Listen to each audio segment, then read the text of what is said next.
Thom Hartmann here on the news. You need to know this. For the first time in 17 years, the government that George Washington had 3 horses shot out from under him to create is officially shut down.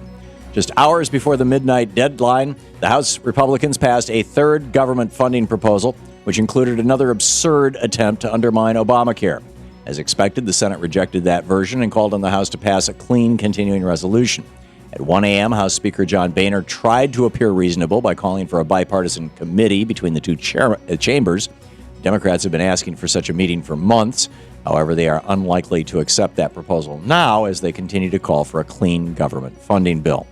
After Republicans refused to pass a clean bill, Senate Majority Leader Harry Reid laid into Speaker Boehner saying, "You know, with a bully, you can't let them slap you around, because they slap you around today, they slap you around 5 or 6 times tomorrow. We are not going to be bullied." House Republicans proved that they would rather furlough workers, slash food assistance, and cripple our economy than back down from their efforts to kill Obamacare. As of today, 800,000 federal workers will be sent home without pay. The government will not process loans for new homes or businesses. New disability and unemployment claims will take longer to process, and the Centers for Disease Control will be limited in their ability to fight disease. And these are only a few of the effects of a government shutdown. As President Obama said before the deadline, one faction of one party in one House of Congress in one branch of government doesn't get to shut down the entire government just to refight the results of an election. Right now, millions of Americans are wondering how long it's going to take the House Republicans to realize that. In Screwed news, as our government shuts down, the next budget deadline is right around the corner. We are only 2 weeks from the debt ceiling fight, which could have an even broader effect on our economy.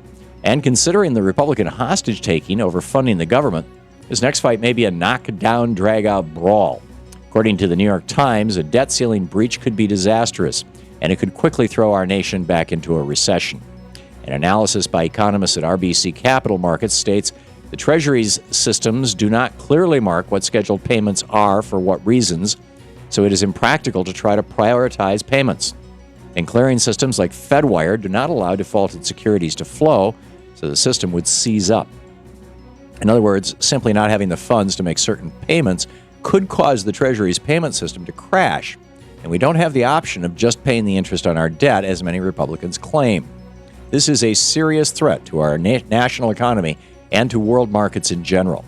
Millions of Americans want our lawmakers to stop these political games before they cause an even more catastrophic economic disaster. In the best of the rest of the news, despite the Republicans' best efforts, the Affordable Care Act is open for business as of today. Millions of Americans can begin signing up for low-cost health insurance, and the open enrollment period will last for the next 6 months. People who are uninsured or underinsured can pick out their new plans, determine what subsidies they qualify for, and their benefits will start on January 1st. And in states that have expanded Medicaid, millions of Americans who qualify will now be eligible for free health insurance.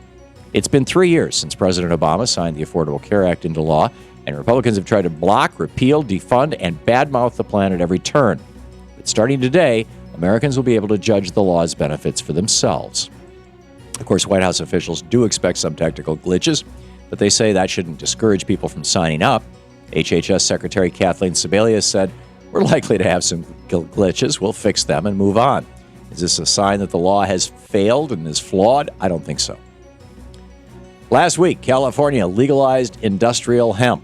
On Wednesday, Governor Jerry Brown signed the legislation allowing farmers to begin growing the multi-purpose crop. Industrial hemp advocates have been calling for the plant's legalization for decades, saying that it will become a $500 million a year industry for the Golden State. Industrial hemp can be used for fuel, clothing, paper, even food, and it contains less than 0.3% of THC, the psychoactive chemical found in marijuana. The new California law reclassifies the plant as a fiber or oilseed crop rather than lumping it in with illegal drugs. 9 other states and 30 counties throughout our nation have already legalized hemp for farming, and it's likely that California won't be the last state to pass this common sense legislation.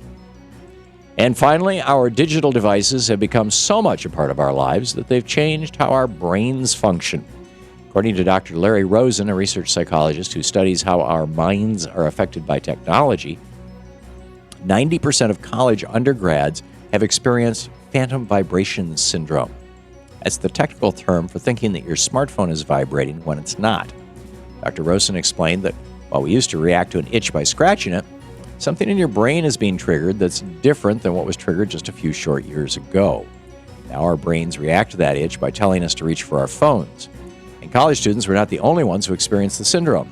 A survey of hospital workers produced the same results. Even a cattle rancher reported feeling phantom vibrations. Technology is literally changing the way our brain works, but researchers didn't comment on whether that change is for the better.